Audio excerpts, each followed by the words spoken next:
मंडळी, तुमच्यापैकी बऱ्याच लोकांनी कधी अशी भाजी बनवून खाल्ली नसेल, मला ही खात्री आहे. अतिशय पौष्टिक, गुणकारी अशी ही भाजी आहे आणि महत्त्वाचं म्हणजे टोटली ऑर्गॅनिक आहे. घरच्या घरी तयार करून बनवलेली भाजी आहे आणि एकदा ही भाजी बनवली ना, तर तुम्ही नेहमी बनवत राहाल. कारण भाजी तर पौष्टिक आहेच, पण अशा पद्धतीने बनवली तर खूपच टेस्टी लागते आणि माझ्या घरात तर सगळ्यांना ही भाजी खूपच आवडते. चला तर सर्वात आधी आपण ही भाजी कशी तयार करायची हे बघूया. जसं की तुम्ही इथे बघू शकता, मी इथे घेतलेली आहे मेथी. आम्ही रोज सकाळी मेथीचं पाणी पितो, तर मी रात्री 2 ग्लासामध्ये दीड-दीड चमचे मेथी भिजत ठेवते आणि सकाळी पाणी प्यायल्यानंतर ही अशी बरीच मेथी जमा होते, तर आम्ही फेकून देत नाही. फ्रीजमध्ये ठेवून देते, म्हणजे खराब होत नाही किंवा चिकट होत नाही. आणि त्यानंतर बरीच मेथी जमा झाल्यानंतर त्याला मी असे स्प्राउट्स आणते. बाजारात सुद्धा आपल्याला अशी छोटी बारीक मेथी मिळते, जी समुद्री मेथी बोलतात, रेतीमध्ये किंवा मातीमध्ये लावतात. तर तिला पण बराच वेळ लागतो साफ करायला आणि त्यामध्ये बरेच रेती वगैरे असते आणि ती खूप महाग सुद्धा भेटते. आणि महत्त्वाचं म्हणजे ही भाजी आपण घरी बनवलेली आहे, तर टोटली ऑर्गॅनिक आहे. यावरती आपण कोणत्याही कीटकनाशकांचा वापर करत नाही. तर ही आपल्या आरोग्यासाठी आणि आपल्या शरीरासाठी खूप गुणकारी आणि फायदेशीर आहे. माझ्याकडे ऑलरेडी भिजलेली मेथी होती, म्हणून मी तीच घेतलेली आहे. तर तुम्ही बघू शकता, अशा प्रकारे एक डब्बाभर माझ्याकडे मेथी जमा झालेली होती आणि आश्चर्याची गोष्ट म्हणजे फ्रीजमध्ये ठेवून सुद्धा याला मोड आलेले आहेत.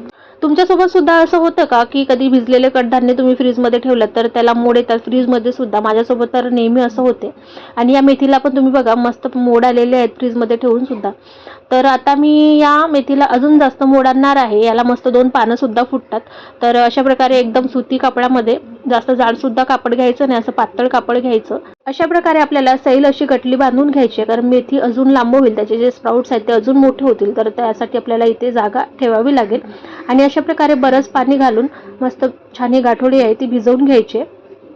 खाली चाळणी ठेवून त्यावरती झाकण ठेवून आपल्याला हे 1 ते 2 दिवस अजून असंच ठेवायचे, म्हणजे हे स्प्राउट्स अजून मोठे होतील आणि याला 2 पानं सुद्धा येतील. छान गरम ठिकाणी ठेवायचं, म्हणजे लवकरात लवकर मेथी मोठी होते. 2 दिवसानंतर तुम्ही बघू शकता, मेथीचे स्प्राउट्स बरेच मोठे झालेले आहेत आणि याला 2 पानं सुद्धा फुटलेली आहेत. अजून त्याला तुम्ही 1 दिवस ठेवलं तर ही पानं अजून हिरवीगार होतात आणि अजून तिसऱ्या दिवशी ठेवलं तर मेथीची पाने अजून थोडी मोठी होऊन हिरवीगार होतात. पण मला एवढीच मेथी आवडते आणि आमच्या घरी सुद्धा अशीच मेथी खायला आवडते, म्हणून मी एवढंच ठेवलेलं आहे.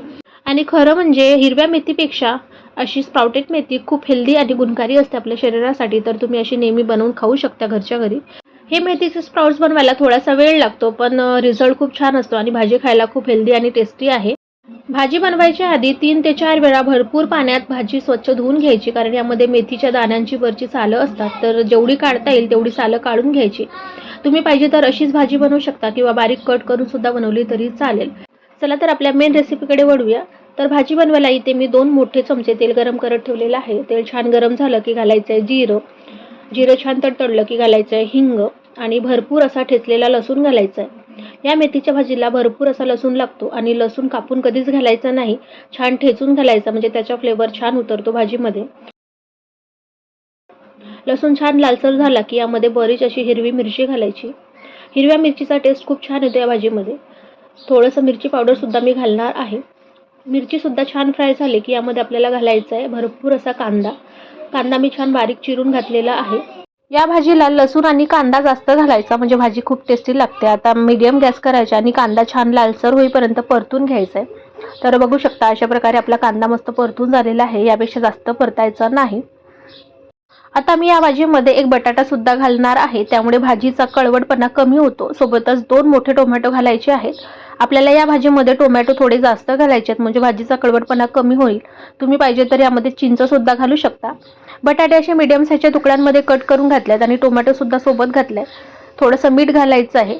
मीठ आपल्याला सुरुवातीला कमीच घालायचं, कारण भाजी शिजल्यानंतर तिची क्वांटिटी कमी होते, तर अंदाजाने मीठ घालायचं. सगळं व्यवस्थित मिक्स झाल्यानंतर यावरती झाकण ठेवायचं आहे आणि बटाटा आपल्याला 50% शिजवून घ्यायचा आहे, कारण भाजी घातल्यानंतर परत आपल्याला शिजवावं लागेल. इथे बटाटा सुद्धा सॉफ्ट झालेला आहे आणि टोमॅटो सुद्धा छान शिजलेला आहे. तर आता इथे मी थोडीशी हळद घालते. मिरची पावडर मी इथे स्किप केलेली आहे, कारण ही हिरवी मिरची लवंगी मिरची होती आणि खूप तिखट आहे.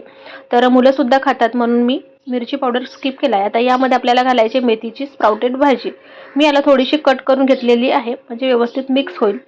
आता सध्या यामध्ये मीठ घालायचं नाही आहे. भाजीला थोडंसं शिजू द्यायचं. त्याची क्वांटिटी कमी झाली की मग टेस्ट करून मीठ घालू शकतो, कारण सुरुवातीला सुद्धा मीठ घातलेलं आहे. तर टेस्ट करूनच नंतर मीठ घालायचं आहे. छान मिक्स करून घ्यायचे. गॅसची फ्लेम मीडियम ठेवायची आणि यावरती परत झाकण देऊन 2 ते 3 मिनिटं वाफ काढून घ्यायचे. हिरव्या भाजीसारखी या भाजीला जास्त पाणी सुटत नाही, तर त्यामुळे ही भाजी पटकन शिजते.